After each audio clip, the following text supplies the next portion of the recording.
मधुबन के बाबा, मधुबन के बाबा मुरली वाले, आपका क्या कहना, आपका क्या कहना। ओम शांति। आज 19 अक्टूबर 2024 के साकार मधुर महावाक्य है। आज मीठे मीठे बाप दादा बोले, मीठे बच्चे सदा खुशी में रहो तो याद की यात्रा सहज हो जाएगी और याद से ही 21 जन्मों के लिए पुण्य आत्मा बनेंगे। बाबा ने कहा, मीठे बच्चे सदा खुशी में रहो तो याद की यात्रा सहज हो जाएगी, याद से ही 21 जन्मों के लिए पुण्य आत्मा बनेंगे। बाबा ने आज प्रश्न पूछा कि तुम्हारे सबसे अच्छे सर्वेंट व गुलाम कौन हैं? तो उत्तर में बाबा ने समझाया, नेचुरल कैलेमिटीज़ व साइंस की इन्वेंशन। जैसे सारे विश्व का कचरा साफ होता है, तो बाबा कहते ये तुम्हारे सबसे अच्छे सर्वेंट व गुलाम हैं जो सफाई में मददगार बनते हैं। सारी प्रकृति तुम्हारे अधिकार में रहती है। ओम शांति। मीठे मीठे रूहानी बच्चे क्या कर रहे हैं? युद्ध के मैदान में खड़े हैं। खड़े तो नहीं, तुम तो बैठे हो ना। तो तुम्हारी सेना कैसी अच्छी है। इनको कहा जाता है रूहानी बाप की रूहानी सेना। रूहानी बाप के साथ योग लगाकर रावण पर जीत पाने का कितना सहज पुरुषार्थ कराते हैं। तुमको कहा जाता है गुप्त वॉरियर्स, गुप्त महावीर। 5 विकारों पर तुम विजय पाते हो और उसमें भी पहले है देह अभिमान। बाप विश्व पर जीत पाने व विश्व में शांति स्थापन करने के लिए कितनी सहज युक्ति बताते हैं। तुम बच्चों बिगर और कोई नहीं जानते। तुम विश्व में शांति का राज्य स्थापन कर रहे हो। वहाँ अशांति, दुख, रोग का नाम निशान नहीं होता। और यह पढ़ाई तुमको नई दुनिया का मालिक बनाती है। बाप कहते हैं, मीठे मीठे बच्चों, काम पर जीत पाने से तुम 21 जन्मों के लिए जगत जीत बनते हो। ये तो बहुत सहज है। तुम हो शिव बाबा की रूहानी सेना। राम की बात नहीं, कृष्ण की भी बात नहीं है। राम कहा जाता है परमपिता परमात्मा को। बाकी वह जो राम की सेना आदि दिखाते हैं वह सब है रॉन्ग। गाया भी जाता है, ज्ञान सूर्य प्रगटा, अज्ञान अंधेर विनाश। कलयुग घोर अंधियारा है। कितना लड़ाई झगड़ा मारामारी है। सत्युग में तो ये होती ही नहीं। तुम अपना राज्य देखो कैसे स्थापन करते हो। कोई भी हाथ पांव इसमें नहीं चलाते हो। इसमें देह का भान तोड़ना है। घर में रहते हो तो भी पहले ये याद करो कि हम आत्मा हैं, देह नहीं। तुम आत्माएं ही 84 जन्म भोगती हो। अभी तुम्हारा ये अंतिम जन्म है। पुरानी दुनिया खत्म होनी है। इसको कहा जाता है पुरुषोत्तम संगम युग का लीप युग। चोटी छोटी होती है ना, तो ब्राह्मणों की चोटी मशहूर है। बाप कितना सहज समझाते हैं। तुम हर 5000 वर्ष के बाद आकर बाप से ये पढ़ते हो। राजाई प्राप्त करने के लिए एम ऑब्जेक्ट भी सामने है। शिव बाबा से हमको ये बनना है। हाँ बच्चों, क्यों नहीं। सिर्फ देह अभिमान छोड़ अपने को आत्मा समझ मुझ बाप को याद करो तो पाप कट जाए। तुम जानते हो इस जन्म में पावन बनने से हम 21 जन्म पुण्य आत्मा बनते हैं और फिर उतराई शुरू होती है।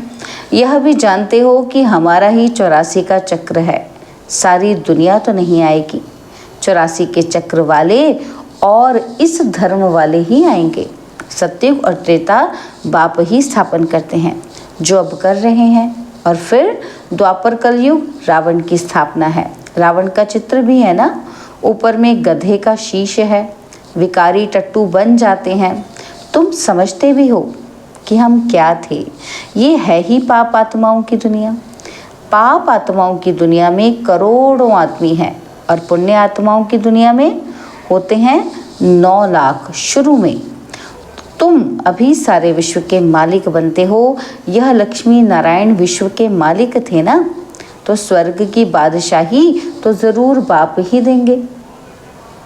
बाप कहते हैं मैं तुमको विश्व की बादशाही देने आया हूँ, अब पावन ज़रूर बनना पड़े, सो भी यह अंतिम जन्म मृत्यु लोक का पवित्र बनो। इस पुरानी दुनिया का विनाश सामने तैयार है। बॉम्ब्स आदि सब ऐसे तैयार कर रहे हैं जो वहाँ घर बैठे खलास कर देंगे। कहते भी हैं घर बैठे पुरानी दुनिया का विनाश कर देंगे। यह बॉम्ब्स आदि घर बैठे ऐसे छोड़ेंगे जो सारी दुनिया को खत्म करेंगे।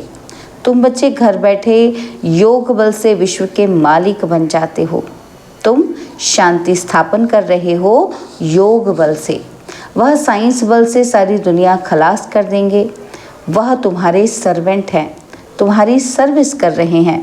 पुरानी दुनिया खत्म कर देते हैं। नेचुरल कैलेमिटीज़ आदि ये सब तुम्हारे गुलाम बनते हैं। सारी प्रकृति तुम्हारी गुलाम बन जाती है। सिर्फ तुम बाप से योग लगाते हो तो तुम बच्चों के अंदर में बड़ी खुशी होनी चाहिए। ऐसे बिलवेड बाप को कितना याद करना चाहिए। यही भारत पूरा शिवालय था और सतयुग में संपूर्ण निर्विकारी, और यहाँ है विकारी। अभी तुमको स्मृति आई है। कौन सी स्मृति? कि बरोबर बाप ने हमें कहा है। क्या कहा? Hear no evil, see no evil. बाबा कहते गंदी बातें मत सुनो, मुख से बोलो भी नहीं। बाप समझाते हैं कि तुम कितने डर्टी बन गए हो। तुम्हारे पास तो अथाह धन था, तुम स्वर्ग के मालिक थे। अभी तुम स्वर्ग के बदले नर्क के मालिक बन पड़े हो। यह भी ड्रामा बना हुआ है। हर 5000 वर्ष बाद तुम बच्चों को हम रौरव नर्क से निकाल स्वर्ग में ले जाता हूँ। रूहानी बच्चे, क्या तुम मेरी बात नहीं मानेंगे? परमात्मा कहते हैं तुम पवित्र दुनिया का मालिक बनो, तो क्या नहीं बनेंगे? विनाश तो ज़रूर होगा। इस योग बल से ही तुम्हारे जन्म जन्मांतर के पाप कटेंगे। बाकी जन्म जन्मांतर के पाप कटने में टाइम लगता है। बच्चे शुरू से आए हुए हैं, 10% भी योग नहीं लगता है, इसलिए पाप कटते ही नहीं हैं। और नए नए बच्चे हैं, झट योगी बन जाते हैं तो पाप कट जाते हैं और सर्विस करने लग पड़ते हैं।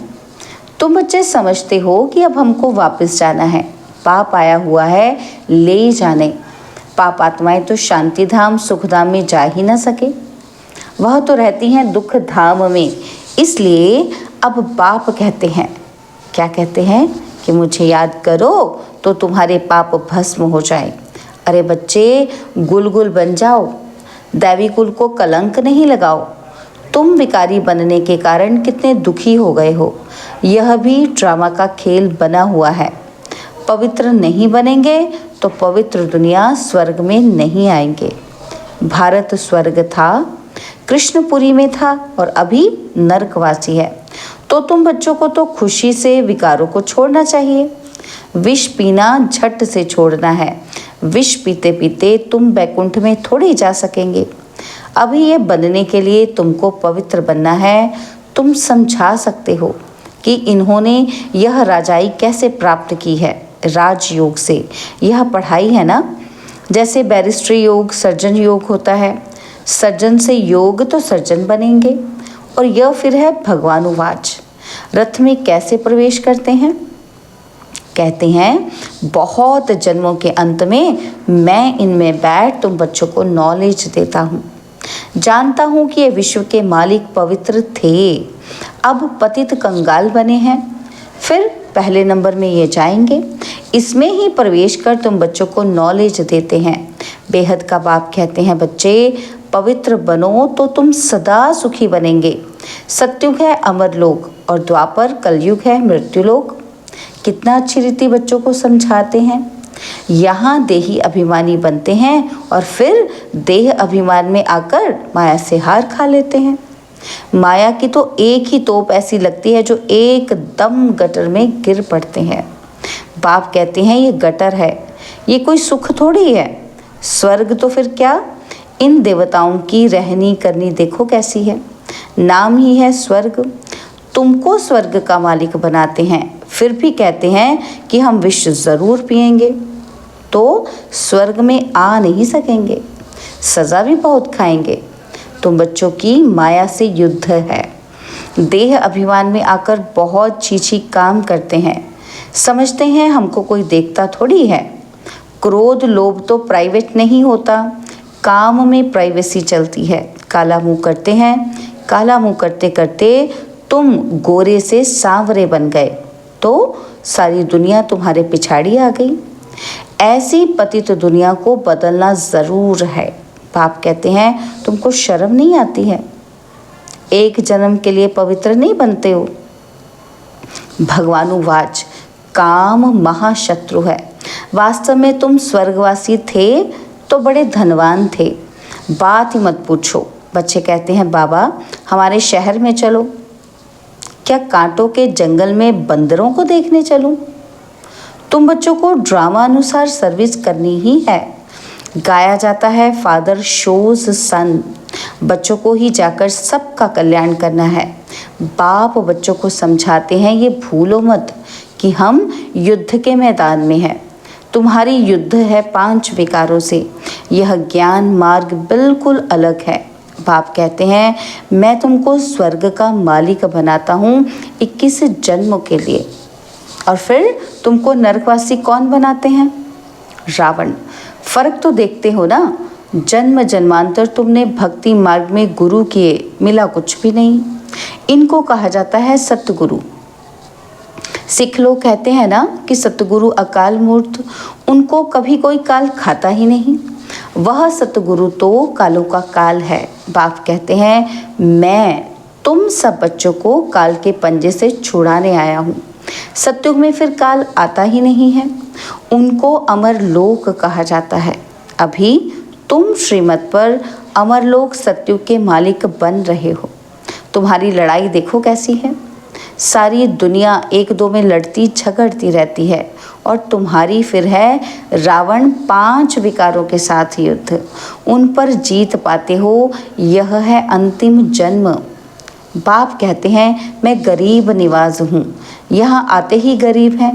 साहूकारों की तो तकदीर में ही नहीं है, धन के नशे में ही मगरूर रहते हैं। ये सब खत्म हो जाने वाला है, बाकी थोड़ा समय है। ड्रामा का प्लान है ना, तो यह इतने बॉम्ब्स आदि बनाए हैं, वह काम में ज़रूर लाने हैं। पहले तो लड़ाई बाणों से, तलवारों से, बंदूकों आदि से चलती थी। अभी तो बॉम्ब्स ऐसी चीज़ निकली है जो घर बैठे ही खलास कर देंगे। ये चीज़ें कोई रखने के लिए थोड़ी बनाई हैं, कहाँ तक रखेंगे। बाप आए हैं तो विनाश भी ज़रूर होना है। ड्रामा का चक्र फिरता रहता है, तुम्हारी राजाई ज़रूर स्थापन होनी है। यह लक्ष्मी नारायण कभी लड़ाई नहीं करते हैं।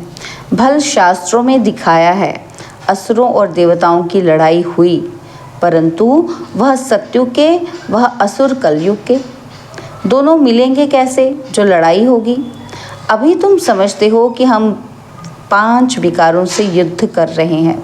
इन पर जीत पाकर संपूर्ण निर्विकारी दुनिया के मालिक बन जाएंगे। उठते बैठते बाप को याद करना है, दैवी गुण धारण करने हैं। यह बना बनाया ड्रामा है, कोई कोई के नसीब में है ही नहीं है। योग बल हो तब ही तो विकर्म विनाश हो। संपूर्ण बने तब तो संपूर्ण दुनिया में आ सके। बाप भी शंख ध्वनि करते रहते हैं। उन्होंने फिर भक्ति मार्ग में शंख व तुतारी आदि बैठ बनाई है। बाप तो इस मुख द्वारा समझाते हैं।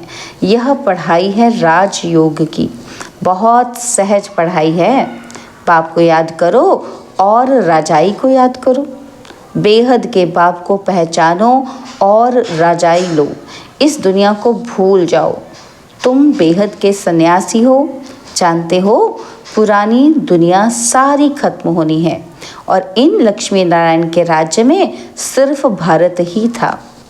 अच्छा, मीठे मीठे सिखिलते बच्चों प्रति माता पिता बाप दादा का याद प्यार और गुड मॉर्निंग। रूहानी बाप की रूहानी बच्चों को नमस्ते। हम रूहानी बच्चों की रूहानी बाप दादा जी को तिलवा जान सिकवा प्रेम से नमस्ते। ओम शांति। प्यारे बाबा, मीठे बाबा, मेरे बाबा, शुक्रिया बाबा, शुक्रिया बाबा, शुक्रिया। धारणा के लिए मुख्य सार है, पहला पॉइंट है, अपने दैवी कुल को कलंक नहीं लगाना है, गुलगुल बनना है, अनेक आत्माओं के कल्याण की सर्विस कर बाप का शो करना है।